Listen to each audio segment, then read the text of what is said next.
TVN 24 news নেটওয়ার্কের নিয়মিত আয়োজন টিভিএন অ্যানালিসিস অনুষ্ঠান থেকে আপনাদের সবাইকে স্বাগত জানাচ্ছি আমি রানা আহমেদ। সুপ্রিয় দর্শক, আপনারা এই মুহূর্তে যারা ঘরে টেলিভিশন সেটের সামনে বসে এই অনুষ্ঠানটি দেখছেন কিংবা আরেকটু পরে টেলিভিশন সেটের সামনে বসে আপনাদের এই প্রিয় অনুষ্ঠানটি উপভোগ করবেন, কিংবা এই মুহূর্তে যারা ফেসবুক লাইভে ঢুকেছেন অথবা আরেকটু পরে ফেসবুক লাইভে ঢুকবেন, কিংবা আরও পরে সময় সুযোগ মতো যারা ইউটিউবে অনুষ্ঠানটি দেখবেন তাদেরকেও আগাম স্বাগত জানিয়ে রাখি। সুপ্রিয় দর্শক, আজকে আমরা ইমিগ্রেশন নিয়ে কথা বলবো। ইমিগ্রেশনের গুরুত্বপূর্ণ একটি দিক আজকে আমরা আলোচনার জন্য নির্ধারণ করেছি, সেটা একটু পরে বলে দিচ্ছি। সুপ্রিয় দর্শক, ইমিগ্রেশনের বিষয়ে আপনাদের যদি কোনো প্রশ্ন থাকে সেই প্রশ্নগুলো করবার জন্য আমাদের টেলিভিশন স্ক্রিনে যে টেলিফোন নম্বরটি ভেসে উঠেছে তারপরেও আমি বলে দিচ্ছি 6463079828 এই নম্বরে ফোন করতে পারেন, কিংবা যাদের ফোন করতে একান্তই অসুবিধা হয় তারা আমাদের ফেসবুকেও প্রশ্ন রাখতে পারেন। আমরা সবগুলো প্রশ্নেরই উত্তর দেওয়ার চেষ্টা করব এবং ইত্যকার এই সমস্ত বিষয়ে আলোচনা করবার জন্য আমাদের টেলিভিশন স্টুডিওতে উপস্থিত হয়েছেন আমাদের সকলের প্রিয়জন, প্রিয় মানুষ, প্রিয় মুখ, প্রিয় attorney, jurist doctor, attorney at law Mir M Mizanur Rahman. জনাব মীর এম মিজানুর রহমান, আপনাকে স্বাগত। ওয়ালাইকুম আসসালাম। অনেক ধন্যবাদ, কষ্ট করে আমাদের স্টুডিওতে উপস্থিত হয়েছেন এবং আজকে আমরা ইমিগ্রেশন নিয়ে কথা বলবো আপনার সাথে।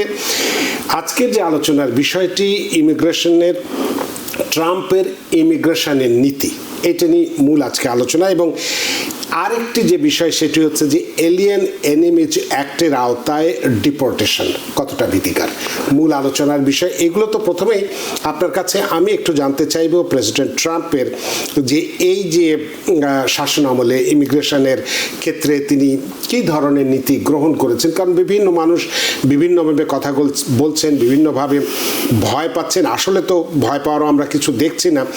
ভিসা প্রদানের পরিমাণ কমিয়ে দিয়েছেন কিনা এই নীতির আওতায়, অ্যাসাইলামের নীতিতে কঠোরতা এনেছেন কিনা এই বিষয়টি আপনাকে জানতে চাইব। ম্যাস ডিপোর্টেশনের কার্যক্রম গ্রহণ করেছেন কিনা, বা বর্ডার সিকিউরিটি কঠিন করেছেন কিনা, এবং পাবলিক চার্জ রুলটাও কার্যকর হয়েছে কিনা বা করেছেন কিনা, এই নীতিগুলোর ভেতরে আপনার কাছ থেকে প্রথমে জানতে চাইব, তারপরে আমরা এলিয়েন এনিমিজ অ্যাক্টের বিষয়টি আসব। প্রথমে জানতে চাই ট্রাম্পের এই নীতিগুলোর। বেশ কিছুদিন ধরে আপনাদের সহযোগিতার সুবাদে প্রোগ্রাম করে বুঝতে পারছি যে আমাদের সময় কিন্তু খুব কম। এগুলো একটা কথা, ফলে আমাকে খুব সাবধানে কিছু কাজ করতে হবে। আপনারা যারা টিভি সেটের সামনে বসে আছেন, আপনারা যদি কাইন্ডলি একটা কাজ করেন, আপনাদের আমাদের সবার সুবিধা হবে, কারণ তাহলে আমাদের একটা বড় ইনফরমেশন আপনারা পেয়ে যাবেন। দুটো সাইট আপনারা অনলাইনে আপনারা একটু যদি চেক করেন এবং লিখে রাখেন uscis.gov, USCIS as in Sam.gov like Victor। আরেকটা হচ্ছে ভিসা বুলেটিন এক শব্দ .gov এই দুটাতে আপনার ইমিগ্রেশনের একটা বড় অংশের প্রশ্নের ইনফরমেশন পেয়ে যাবেন। আরো স্পেসিফিক প্রশ্ন তো থাকবেই, কিন্তু আপনারা এই দুটা সাইট একটু ব্যবহার করবেন। আমি দেখেছি মানুষজন পারে, আপনাদের সেলফোনে স্মার্টফোন আছে, এগুলোতে আপনারা ব্যবহার করেন এবং করে মানুষে। আপনারা অন্যরাও যারা করেন না একটু যদি করেন, দেখবেন অনেক প্রশ্নের উত্তর পেয়ে যাবেন। এবং এটা যে শুধু এখানে বসে তা না, যেটা আপনারা জানেন, এটা নাহলে একটা হাস্যকর কথা হবে যে আপনারা বাংলাদেশে বসেও এটা দেখতে পারেন। সুতরাং এই জিনিসটা একটু খেয়াল রাখবেন। মানে পৃথিবীর যে প্রান্তেই থাকুক, টেকনোলজির বদৌলতে সব জায়গা থেকে সবকিছু দেখা যাচ্ছে। আচ্ছা, আরেকটা কথা হচ্ছে এই যে অনেক সিনেমা হয় যে সত্য ঘটনা অবলম্বনে, তেমনি আমরা এই প্রোগ্রাম করার জন্য আমি কিছু সত্য ঘটনা অবলম্বনে কিছু এই কথা বলি। দুটো জিনিস একই ধরনের ব্যাপার, আমি একটু সত্য ঘটনা বলে দিতে চাই, কারণ এই ধরনের প্রচুর ঘটনা এখন ঘটবে, আরো ঘটবে। সেটা হচ্ছে একজন মানুষ এখানে এসে অ্যাসাইলাম সিক করেছেন, হ্যাঁ, লয়ার ছিল বা যে কেউ হেল্প করেছেন, হ্যাঁ। তো উনি ওগুলা আর কিছু তেমন জানে না, উনি জানে কবে ওয়ার্ক পারমিট আসবে। ওয়ার্ক পারমিট আসছে, উনি খুশি। এর মধ্যে হ্যাঁ উনি একটি মেয়ের সাথে ওনার সুন্দর সম্পর্ক হলো, সেখান থেকে প্রেম ভালোবাসা, হ্যাঁ নাকি আগে ভালোবাসা তারপরে প্রেম, কিছু একটা আছে আর কি, হ্যাঁ। তারপরে তারা বিয়েও করে ফেললো, খুবই ভালো কথা। এবং মেয়েটি আবার নাগরিক এই দেশে। তো হলো, বিয়ে করলো, আবার তাদের একটা ফুটফুটে বাচ্চাও হলো। হ্যাঁ, তো ফলে everything was going on fine. তো মেয়েটি তার জন্য আবেদনও করলেন এবং একসময় ইন্টারভিউ ডেট আসলো, ফলে it was going on, everything was beautiful. আচ্ছা, গেলেন, ওমা ওই বউ বাচ্চা নিয়ে কোনো কথাবার্তা নাই। উনি যে ওই যে অ্যাসাইলাম ফাইল করেছিলেন ওইগুলা নিয়ে কথাবার্তা শুরু হলো। আর ওই ভদ্রলোক তো ওইখানে ওই অ্যাপ্লিকেশনে কি আছে কিছু জানে না। ওই যে লয়ার সাহেব কি ম্যাডাম কি অন্য যারা মুরব্বী মানুষরা বা জ্ঞানী মানুষরা যে হেল্প করে, ওনারা কি লিখে দিয়েছে ওটার উনি কিছু জানে নাই, জানার চেষ্টাও করছে কিনা আমি জানি না, ওনার কাছে কোনো কপিও নাই। মোট কথা হচ্ছে যে উনি জাস্ট সেলফ ব্ল্যাঙ্ক, উনি কিছু জানেন না। আচ্ছা, তো ফলে যেটা হয়েছে ওনার নামে এখন ফ্রড চার্জ। গ্রিন কার্ড পাবে দূরের কথা, এখন মানে ছেড়ে দে মাকে দে বাচ্চা এই অবস্থা। তো গেল এই একটা। আরেকজন আবার স্মার্ট, উনি আবার জানেন যে কি আছে, কিন্তু জানা সত্ত্বেও ওনার নামে 11 পৃষ্ঠার এক ডিনায়াল লেটার আসে। 1 পৃষ্ঠা 2 পৃষ্ঠা 11, এটা হাস্যকর ব্যাপার না, আমি হাসতেছি, কিন্তু যার উপর দিয়ে আপনি তো আগেই বলেছেন যে বাস্তব ঘটনা আপনি বলছেন, এটা তো কিন্তু আমি কাল্পনিক কোনো বিষয়। ওই ভদ্রলোকের তো অবস্থাটা খারাপ, মানে আমি ওনার প্রতি মানে মানে লজ্জিত যে আমি হাসতেছি। তো যেটা হচ্ছে, হ্যাঁ, তো এখন কথাটা হচ্ছে উনি জানে, কিন্তু তারপর ওনার 11 পৃষ্ঠা ডিনায়াল আসে। কি ব্যাপার, এটা নিয়ে আমি একটা মিনিট কথা বলতে চাই। সেটা হচ্ছে উনি অ্যাসাইলাম সিক করেছিলেন ওনার রাজনৈতিক মতাদর্শের কারণে। তো সেটা কোনো একটা পার্টি উনি করতেন বাংলাদেশে, তাদেরকে এখানে ডেজিগনেটেড তারা সন্ত্রাসী অর্গানাইজেশন। তো এখন ওইটার নাম দিয়া 11 পৃষ্ঠার তারা এক বক্তৃতা প্যাটার্ন দিচ্ছে, মানে ওইটার যে উনি যে গুড মোরাল ক্যারেক্টার নাই, উনি টেরোরিস্ট অর্গানাইজেশনকে সহায়তা করে, এই নাম দিয়ে ওনার গ্রিন কার্ড হয় নাই, মানে নেগেটিভ হয়ে গেছে। ওটারে আমি কি করবো সেটা আমি দেখবো। আমার শুধু কথাটা হচ্ছে এই রকমের আই থিঙ্ক লক্ষ্য তো না, কিন্তু হাজার হাজার মানুষের এই ধরনের একটা সিচুয়েশন সমস্যা আছে। তারা যদিও এখন অন্যভাবে গ্রিন কার্ড করবে কি হোয়াটএভার ইট ইজ, কিন্তু ওই যে ওই অর্গানাইজেশন করে রেখেছে, তার মানে এখন I am talking about this month. হ্যাঁ, তো এই যে এই ধরনের ঘটনা এখনো ঘটতেছে, ফলে কেন জানি আমার মনে হয় এটা মানে যদি যারা এই ধরনের সংগঠনগুলো করতো, এই বিশেষ এই রাজনৈতিক মতাদর্শে বিশ্বাসী, তারা এখানে কিছু লবিং এর বোধহয় ব্যাপার আছে। কারণ সামহাও তাদের ওই প্রতিযোগী যে অন্য অপোজিট যারা পার্টিতে ছিল, তারা সামহাও লবিং করে এই স্টেট ডিপার্টমেন্টে তাদেরকে এই ডেজিগনেশনে নিয়ে আসছিল। ওইটাকে উঠানোর জন্য আমার মনে হয় একটা বড় ধরনের প্রতিষ্ঠা, যদি তারা এটা চান, মনে করেন যে এটা দরকার আছে, হ্যাঁ, এটা এবং এটা দলগতভাবে এটা একটা চেষ্টার একটা ব্যাপার আছে কিনা এটা ভেবে দেখা উচিত। গেল, তো এই হচ্ছে ব্যাপার। আরেকটা কথা বলে নিন, আপনারা দেখলেন সঞ্চালক মহোদয় আপনাদের প্রিয় অ্যাটর্নি ইত্যাদি জাতীয় কথা বলছে, এটা আমার একটা বলতেই হবে। আপনারা জানেন আমি মাঝে মাঝে বলি এই ধরনের এই যে TVN 24 এই টেলিভিশন এই ধরনের ওনাদের কারণে আমাদের মতো বহু প্রফেশনাল আজকের পর্যায়ে আমরা উঠে এসেছি। কিন্তু আপনারা যেটা জানেন না সেটা হচ্ছে এই অনুষ্ঠান শুরুর আগে সাধারণত আপনারা বোধহয় জানেন কি না, আমার ক্ষেত্রে হয় না, হ্যাঁ, অনেকে একটু লিপস্টিক না দিলেও ফেস পাউডার দিয়ে একটা সুন্দর সুন্দর করে গেল, কিন্তু আমাকে সঞ্চালক মহোদয় অন্য একটা কাজ করেন, আমার ব্যবহার ঠিক করেন।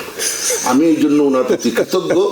আমাকে নাকি আর একটু মাইল্ড হইতে হবে, কি কি মানে মোট কথা হলো উনি আমাকে ঘরের কথা সবাইকে বলে দিচ্ছে। না, এটা আমি কৃতজ্ঞ ওনার কাছে। এটা বলে আমরা এখন চলে যাই এলিয়েন এনিমিজ অ্যাক্ট। তার আগে একটু ইমিগ্রেশন নীতিটা যদি একটু বলতেন, যেটা আমরা বললাম যে যে প্রশ্নগুলো আপনাকে আমি করেছিলাম যে আমি এটাতে যেতে যাচ্ছি, এই কথাটা ধরে আমি যেটা বলতে চাই, আইন কোনো বদলায় নেই। যেমন এই কথাটা কেন আনলাম, এই আইনটাও এই ভদ্রলোক করে নাই। 1798 সালে থেকে এই আইনটা আছে, কিন্তু এই আইনটা মাত্র 3 বার, ট্রাম্প সাহেবের আগে মাত্র 3 বার এটা প্রয়োগ করা হয়েছে। 1812 সালে যখন ফ্রান্সের সাথে ইংল্যান্ডের সাথে যুদ্ধের ব্যাপার আছে, আর ওই 1798 সালে ফ্রান্সের সাথে ওই যুদ্ধে জড়িয়ে যাবে ওই সময় চিন্তা করে ওই আইনটা করা হয়েছে। মানে যুদ্ধ অপরাধী হিসেবে যারা ছিল তাদের ক্ষেত্রে এটা প্রযোজ্য হয়েছিল। অপরাধী বা যারা যারা এখানে স্টেরিওটাইপ করে যেমন Right. দ্বিতীয় বিশ্বযুদ্ধ আর প্রথম বিশ্বযুদ্ধের সময় এটা কাজে লাগানো হয়েছিল, এবং তখন জাপানিজ ইন্টার্ন বা অন্যান্য বিভিন্ন দেশের লোকজনকে ইনকারসারেটেড করে রাখা হয়েছিল। আচ্ছা, তো ফলে ওই আইনের আন্ডারে তারা ইচ্ছা করলেন যে তারা ডিউ প্রসেস কম করেও তাদেরকে ডিপোর্ট করে দিতে পারে, এই ধরনের একটা অবস্থা যদি ওয়ার টাইম হয়। তো সেই জিনিসটাই তারা এখন একটা বলতে চাচ্ছে যে ইটস লাইক ওয়ার নাও। তারা আমাদেরকে ইনভেড করতেছে, যারা বর্ডার ক্রস করে আসতেছে, ইলিগালি আসতেছে, ওইটা মুখে বলতেছে, কিন্তু মনে মনে যেটা হচ্ছে যারা even legally even green card holder, আপনারা জানেন যে আজকাল গ্রিন কার্ড হোল্ডারও তারা মানে সন্দেহ আছে যে সে কি বাইরে যাবে কি যাবে না ইত্যাদি ব্যাপারে। তো এইটা যদিও বলতেছি ইলিগালি যারা আসছে তারা, কিন্তু বাকি সবাই যে ইমিগ্রেন্ট গ্রুপ যে আমরা আছি, আমরা তাদেরকে মানে এখানে ইনভেট করতেছি, এবং এটা একটা ওয়ার টার্ম সিচুয়েশন, যদিও এটা কোনো ওয়ার টাইম না, কিন্তু এভাবে করে ওই এনিমিজ অ্যাক্টের আন্ডারে, এবং ওইটা করা হয়েছিল এই ব্যাকগ্রাউন্ডে। এবং দুঃখজনক ঘটনা হচ্ছে, যদিও আপনার যে ডিস্ট্রিক্ট কোর্ট লেভেলে অর্ডার দেওয়া হয়েছে, no you cannot do that, not only that, even order ছিল যদি প্লেন ফ্লাই করে থাকে ব্রিং দ্যাম ব্যাক, এবং 2টা প্লেন অলরেডি ফ্লাই করেছিল, অর্ডার ছিল ওদেরকে মাঝপথে ফিরাই নিয়ে আসবা, তারা এটা করে নাই। তারপরে এটা গেছে আপিলস কোর্টে, ফেডারেল আপিলস কোর্টে, সেখানে বলছে নাজি ক্রিমিনালদেরও এত খারাপ ব্যবহার করা হয় তাদের প্রতি, যেটা তোমরা এখন করতেছো। কিন্তু যখন এটা সুপ্রিম কোর্টে গেল 5-4 ইসে গিয়ে এটা রায় দিয়ে দিল যে ট্রাম্প এটা করতে পারে। এটা এই 1-2 দিনের মধ্যেকার ঘটনা, যার ফলে আপনারা দেখেন, আপনি যেটা জানতে চাচ্ছেন যে বর্তমান যে অবস্থাটা, so he did not have to go for a new law, he just applied 1798 সালের ল অ্যাপ্লাই করলো, 200 বছর আগের। কিন্তু সেটাও সুপ্রিম কোর্ট বললো ইটস অল রাইট, যদিও এখন কোনো ওয়ার টাইম সিচুয়েশন না। যদিও তারা বলেছে যে যাদেরকে বের করা হবে তাদের রাইট আছে ডিপোর্টেশনের ডিউ প্রসেস পাওয়া, এটা বলতেছে, কিন্তু যে পাঠিয়ে দিল, ইভেন তারা স্বীকার করেছে ভুলবশত একজন লোককে পাঠিয়েছে, এটা তো একজন দ্বারা পড়ছে, আর কত লোক পাঠিয়ে দিচ্ছে কে জানেন, মানে যা ভুলবশত। কারণ যেই জায়গায় পাঠাইছে এবং যেই লোককে পাঠাইছে এটা আন্ডার মানে জাতিসংঘের যেই কনভেনশন এগেইনস্ট টর্চার ইসের আন্ডারে, তার ওখানে মানে তাকে পাঠানো যাবে না, এটার বার্ডেন অফ প্রুফ অনেক হাই, সেইভাবে করে সে দিতেছিল, তারপরেও তাকে পাঠিয়ে দিচ্ছে এবং তাকে এখন আনবে না, যদিও আনতে পারে ইচ্ছা করলে, বিকজ যেখানে পাঠিয়েছে এগুলা তাদের অলমোস্ট পেইড স্টাফ আর কি, যে জিনিসপত্র। তো এই হচ্ছে একটা সাইড। আর ওই কি যেন বলে যে আরেকটা জিনিস যেটা করতেছে, যে যদিও নিয়ম আছে আপনার ডিপোর্টেশন অর্ডার যাদের আছে তাদেরকে পাঠিয়ে দিবে, ইটস নর্মাল, কিন্তু যদি আপনি গ্যাং মেম্বার হন বা এই ধরনের অপরাধী গ্রুপ যদি অ্যাকিউজড হন বা কনভিক্টেড হন, যদিও আপনি তারপরে ডিপোর্টেশন প্রসিডিংসে আপনি পাওয়ার কথা, আপনার ডিউ প্রসেসটা পাওয়ার কথা, কিন্তু ওটা ছাড়াই তারা এখন বের করে দিচ্ছেন লোকজন। তো এই অবস্থাটা হচ্ছে বর্তমান অবস্থাটা। তো তাইলে এক্ষেত্রে আপনার কাছে একটু আমি জানতে চাইবো যে এই যে এনিমিজ অ্যাক্টের আওতায় যে ডিপোর্টেশনটা আছে, এবং আপনি যেটা বললেন যে সুপ্রিম কোর্ট এটাকে ট্রাম্পকে করেছে, তো এমনিতেই ট্রাম্প প্রেসিডেন্ট নির্বাচনের আগেই যেভাবে বলেছিলেন, প্রতিশ্রুতি দিয়েছিলেন যে এই অবৈধ যারা ইমিগ্রেন্ট আছেন বা যাদের আনডকুমেন্টেড আছেন তাদেরকে তো বের করবেন, এবং এই সুপ্রিম কোর্টে এই রায় দেওয়ার ফলে বিষয়টা আরো বেশি কঠিন হয়ে যাচ্ছে এক্ষেত্রে। তাহলে এক্ষেত্রে এই বিষয়টা কতটা ভীতিকর হতে পারে এই এনিমিজ অ্যাক্টটা? এটা আমাকে জিজ্ঞেস করবেন না, আমাকে জিজ্ঞেস করবেন, এটা একদিকে ঠিকই আছে, বিকজ আমি প্রতিদিন এই ধরনের কিছু মানুষ দেখি যারা, যেমন একজন গতকাল জানলো 1 বছর আগে তার ডিপোর্টেশন অর্ডার হয়ে গেছে, তার লয়ার তাকে জানেনি, গত বছরের ঘটনা, তার যে ডিপোর্টেশন অর্ডার হয়েছে সেই খবরটা উনি জানে না, গতকাল জানতে পারছে অন্য কোনোভাবে। এবং তার যে অবয়ব, তার যে মানে তার যে ভীতিকর অবস্থা সেটা আমি দেখেছি, কিন্তু আমি দেখেছি এটা অনেকটা ও পেপার কাটের মতো। যদি আপনি দেখেন আপনার স্ত্রীর, আপনার একজন বাসায় আছে, তার পেপার কাট বলে আহারে সরি তোমার কেটে গেল, আর যার উপর দুইটা দুই ধরনের, আমি কখনো বুঝবো না তাদের মনের অবস্থা, যাদের তো তারপরে যে বিষয়টা যে আমি এটা বুঝাতে চাচ্ছি এটাই যে আমি যতটুকু করে বলতে পারবো তার থেকেও অনেক বেশি ভীতিকর অবস্থা চলতেছে, কিন্তু আমাদের ন্যাচারালি কাজ না মানুষের মধ্যে একটা আতঙ্ক সৃষ্টি করা। এটা ওনারাই বুঝবে কি করতে হবে। কথাটা হচ্ছে তবু তো ওনারা কিছু করার জন্য আপনি কাজ শুরু করেছেন, কিন্তু অনেকে আছে কাজ শুরু করতে চাচ্ছেন না। ওইটা কাজটা কি তারা ঠিক করবে কিনা ওনারা বুঝবেন, নিজের পাগলও বুঝে। তার মানে যেটা আপনার কথা অনুসারে বুঝতে পারলে সেক্ষেত্রে যে এই অ্যাক্টের আওতায় এবং সুপ্রিম কোর্ট এই সুবিধাটা দেওয়ার কারণে যে দেখা যাচ্ছে যে সামরিক শক্তির ব্যবহারটা বেড়ে যাবে, তারপরে হয়তো বিচার ছাড়াই যেটা বললাম যে ডিপোর্টেশন বা বহিষ্কারটা হতে পারে, পাবলিক ইমার্জেন্সি বা ওয়ার পাওয়ার যেটাকে বলে এইটা ব্যবহার করতে পারে, এগুলো একটা ভীতিকর বা ইনভেশন যেটাকে আমরা বলি যে ঘোষণা, আমি যেটা মানে দেখতাম আপনার ফিফথ সার্কিটে সবচেয়ে খারাপ অবস্থা ওদিকে টেক্সাস, ওদিকে ওখানে এক জাজ বলতো যে ইউ ইনভেডেড আওয়ার কান্ট্রি, সে বর্ডার ক্রস করে আসছে। কথাবার্তার ধরন মানে ট্রাম্প একটা গ্রুপকে তো রিপ্রেজেন্ট করে, সে যে জিতে আসছে, কিছু লোকের তো ভোট পাইছে, উনি ওইরকম একজন জাজ যাদের কথাবার্তার ধরন, এটা আজকে না, আমি অত মানে আই থিঙ্ক প্রায় 20 বছর আগে আমি এটা শুনেছি, ইউ ইনভেডেড আওয়ার কান্ট্রি। তো সেটা ওই ভদ্রলোক তখন বলছে ওই জাজে, আজকে ট্রাম্প এই কথা বলতেছে। সুতরাং এই ধরনের লোক আছে যারা এইভাবে ভাবছে। আমরা আপনার কাছে শুনবো, তো টেলিফোন আছে, আমরা একটু ফোন নিয়ে নিই, অনেকক্ষণ ধরে মানে ঠেকিয়ে রেখেছি। সুপ্রিয় দর্শক কে আছেন টেলিফোনে, দয়া করে নাম পরিচয় বলে আপনার প্রশ্নটি করুন। জি, আসসালামু আলাইকুম। আমি শারাফ আঞ্জুম। আমি আসলে 5 মাস আগে ইউএসএ তে এসেছি গ্রিন কার্ড নিয়ে। তো আজকে সকালে আমার কাছে একটা ফোন আসে, বলে যে আমরা ডিপার্টমেন্ট অফ হোমল্যান্ড সিকিউরিটি থেকে আপনার অ্যাডমিশন 11 ডিজিটের অ্যাডমিশন নাম্বারটা, আমাকে ইংলিশেই বলেছে যে 11 ডিজিটের অ্যাডমিশন নাম্বারটা আমাদেরকে এখনই দেন। তারপর আমি বলছি যে আমার কাছে কোনো 11 ডিজিটের অ্যাডমিশন নাম্বার নেই। বলছে শারাফ, আপনি যদি 11 ডিজিটের অ্যাডমিশন নাম্বারটা আমাকে বলতে ব্যর্থ হন তাহলে ফেডারেল গভর্নমেন্ট আপনার এগেইনস্ট একটা কেস ফাইল করবে। তো আমি বলেছি আমার social security card, state ID, green card সবই আছে।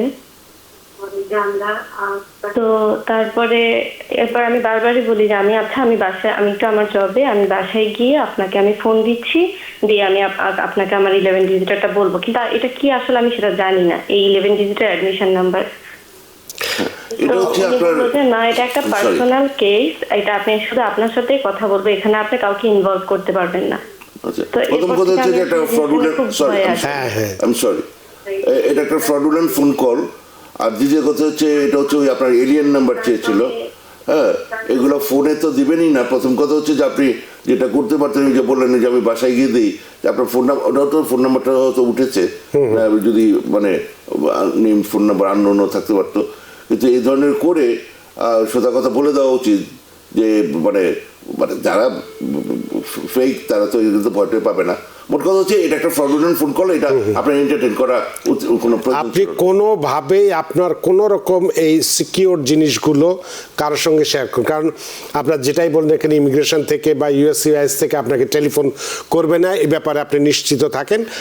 ওরা কোনো কিছু হলে হয়তো আপনাকে মেইল, চিঠি বা এগুলো পাঠাতে পারে, কিন্তু এই ধরনের টেলিফোন করে আপনার কাছ থেকে এলিয়েন নাম্বার বা অন্য নাম্বার বা যাই কিছু এগুলো ধরে নেবেন, এগুলো ফেক এবং স্ক্যাম, ফ্রডল্যান্ড যেটা বললেন উনি।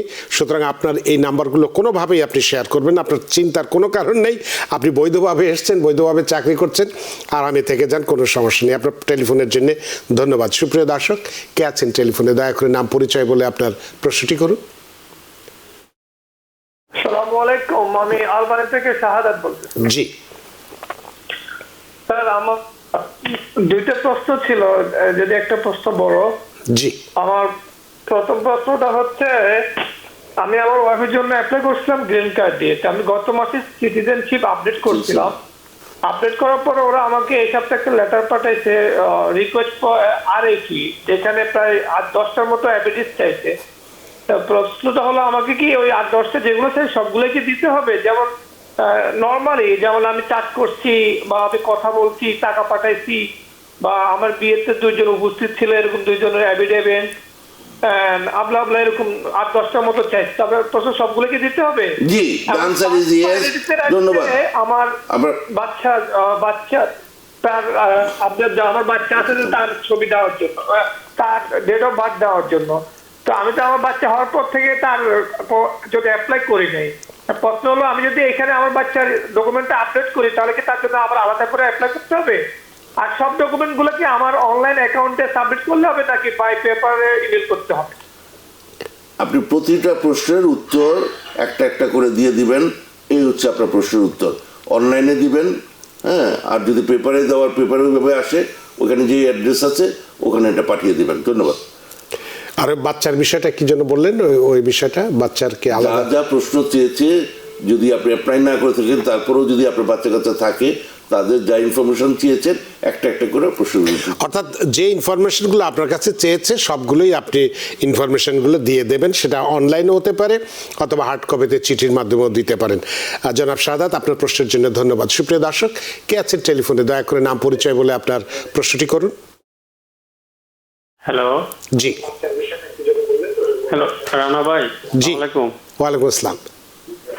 জি রানা ভাই, আমি নিউ হাইট পার্ক থেকে জামাল উদ্দিন বলছিলাম।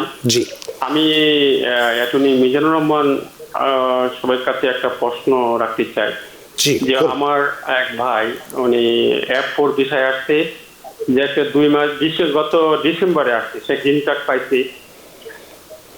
গ্রিন কার্ড পাওয়ার এখন আমাদের প্রশ্ন হলো যে গ্রিন কার্ড পাওয়ার পরে সে দেশে যাবে, দেশে যাওয়ার পরে আবার আসছে এই গ্রিন কার্ড নিয়ে, তাতে কোনো অসুবিধা আছে কিনা?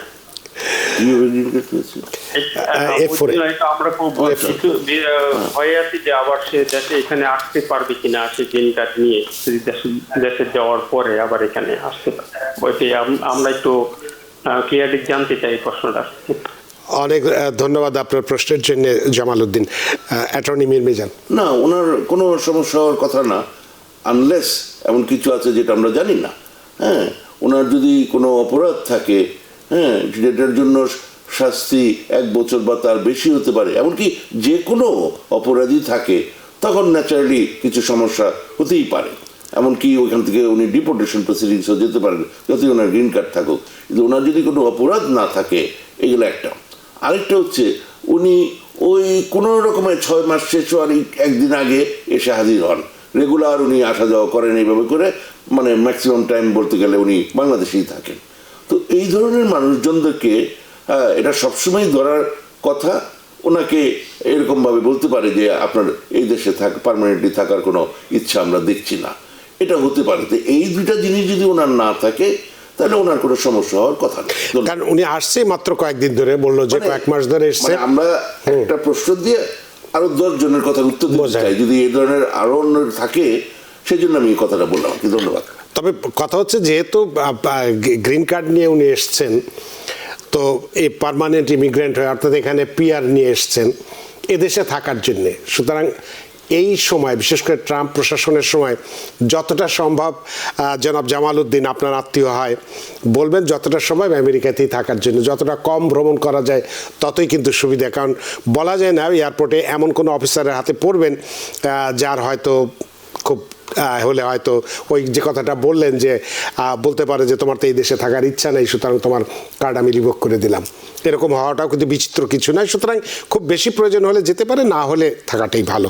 আপনার প্রশ্নের জন্য ধন্যবাদ। একটা এন বেগম ফেসবুক থেকে প্রশ্ন নিয়ে আবার টেলিফোনে যাব। আমার এক ভাই 3 বছর আগে ইউএসএ আসে F1 ভিসা, এবং তার 1 মাস পরে কাজে একজন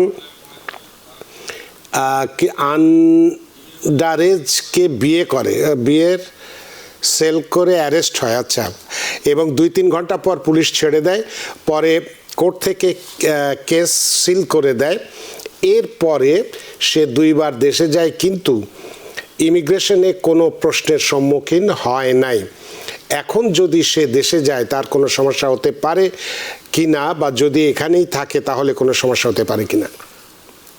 প্রশ্নটা হচ্ছে যে আন্ডার এজ, বিয়ে মেয়ের সাথে কোনো সম্পর্ক হ্যাঁ বিয়ের সেল করে অ্যারেস্ট হয় কি বিয়ার সেল করে বিয়ার সেল করে আচ্ছা বিয়ার আন্ডার এজ কোনো পারসনকে ওটা বিয়ার বিক্রি করেছিল আর কি এটা গুড মোরাল ক্যারেক্টারের এগেইনস্টে যায় নাম্বার 1 আর দুটো হচ্ছে ওনার মোটামুটি শিওর ওনার পারমিশন ছিল না উনি কাজ করেছেন তো শুধু ওই যে ওই সময় ওটা দিয়ে যদি অ্যারেস্ট হয় তার মানে উনি ওখানে কাজ করতেছে ওই রেকর্ডটা রয়ে গেল তো এক হচ্ছে আপনি যদি কাজ করেন পারমিশন ছাড়া হ্যাঁ তাহলে আপনার F1 স্ট্যাটাস নাই ফলে আপনি যখন নেক্সট টাইম আসবেন তখন যদি আপনার এই ভায়োলেশন ধরে আপনাকে ওখান থেকে পাঠিয়ে দিতে পারে শুধু তা না এরকম ঘটনা এর মধ্যে ঘটেছে সে বউ বাচ্চা নিয়ে আসছে ছুটি থেকে এবারে আসার সময় তো তার অ্যাসিস্ট্যান্টশিপ নাই তাহলে সে কোনো চাকরি নাই সে বউ বাচ্চা নিয়ে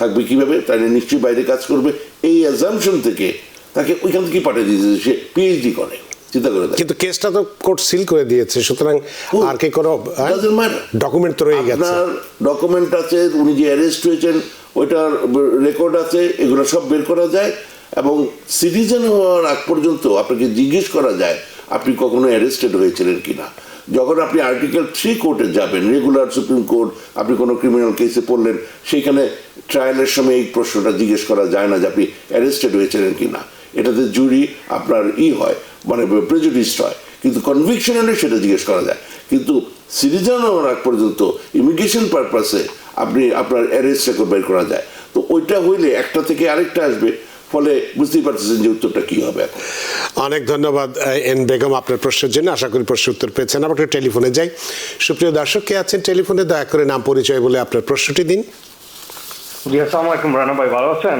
জি আলহামদুলিল্লাহ জি আমার দুইটা স্মল কোয়েকশন আছে আমার সেকেন্ড কোয়েকশনটা আমার লাগি খুব ইম্পর্টেন্ট আমি পর্যাপ্ত আনসার পাচ্ছি না সেকেন্ড কোয়েকশনের ওকে সো আমি বিগিন করি আমার প্রথম কোয়েকশনের লাগি 3 মাস হয়ে গেছে অ্যাসাইলাম গ্রান্ট হয়েছে কিন্তু এখনো রিগার্ডিং বন্ডের মানের কোনো চিঠি এখনো আসে নাই আমি এখন কি করতে পারি আমার স্পন্সর নিউ ইয়র্ক সিটিতেই থাকে এখন আমার কি করতে হবে সেকেন্ড কোয়েকশন হলো আমার younger brother underage 16 years old her visit visa আছে এখন হে যদি স্টাডি করতে চায় তাইলে কি করতে হবে হাই স্কুলে তো I-20 ইস্যু করে না তাইলে কি করতে হবে ওর মা এবং বাবা দুজন green card holder that's all the second question most important আমার কোনো কোয়েকশন তাহলে আপনার কোনো প্রশ্ন আছে ওনার কাছে না প্রথম প্রশ্নটা কি করেছি আচ্ছা এই যখন অবস্থা আপনার যে আমি জানি না আপনি কি নিউ ইয়র্কে আছেন কি না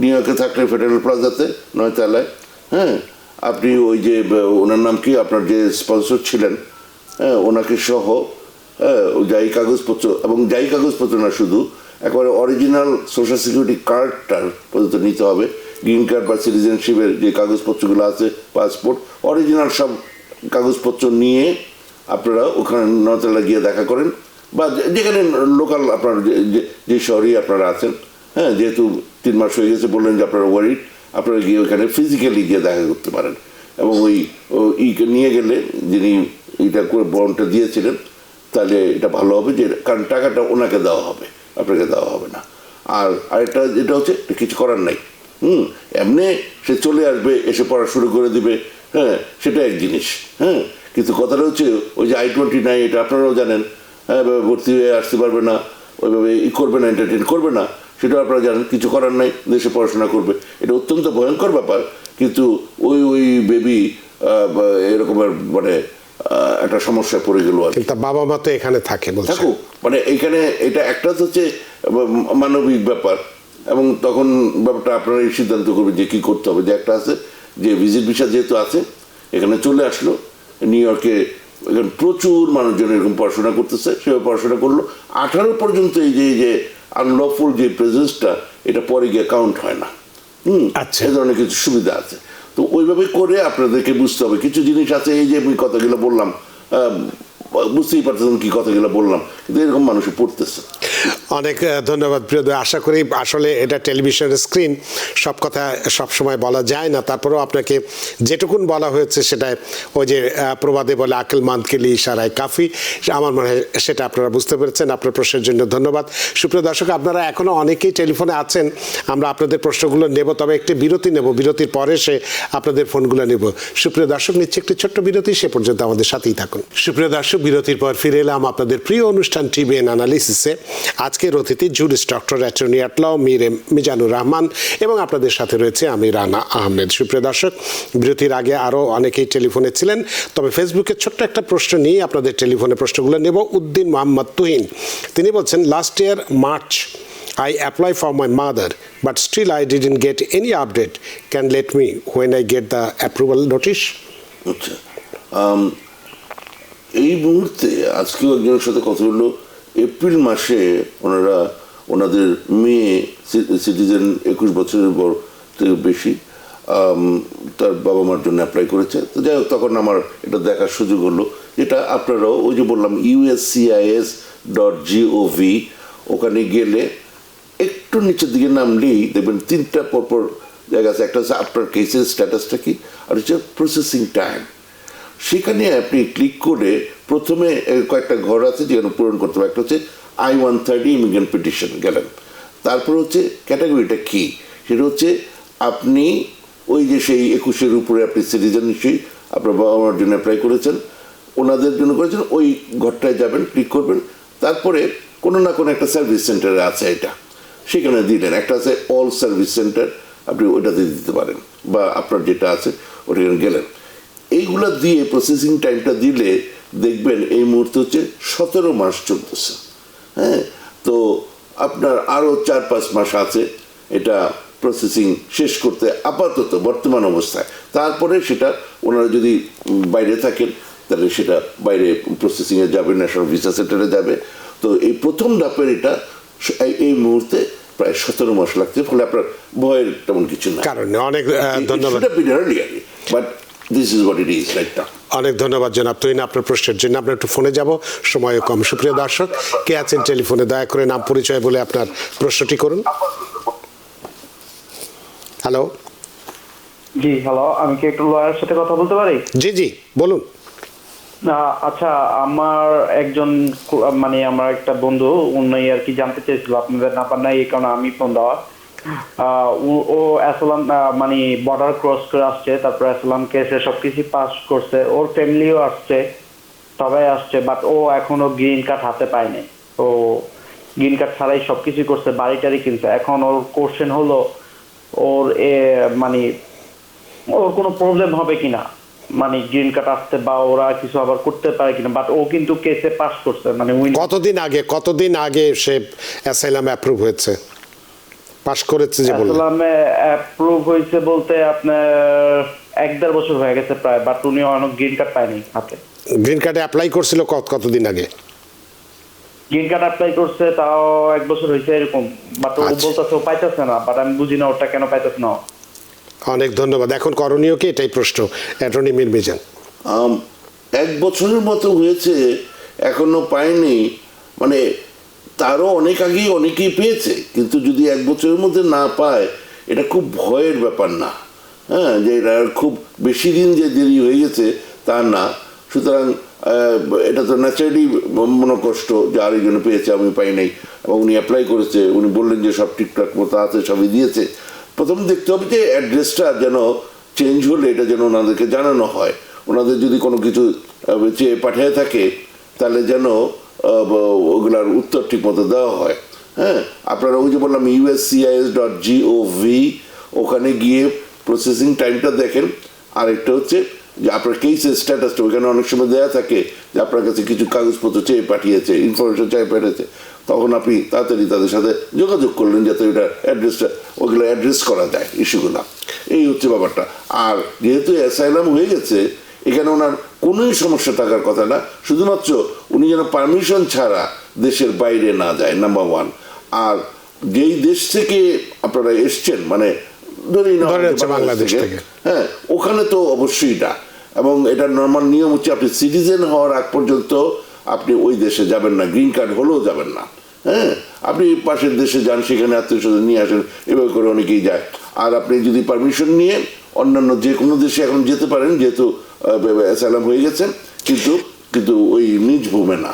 অনেক ধন্যবাদ প্রিয় দর্শক। আসলে আপনার যে অ্যাটর্নির মাধ্যমে আবেদন করেছেন, ওনাকে গেলেই যে গ্রিন কার্ড কেন পাচ্ছে না সেটা উনি তাড়াতাড়ি বলে দিতে পারবেন। আপনার প্রশ্নের জন্য ধন্যবাদ।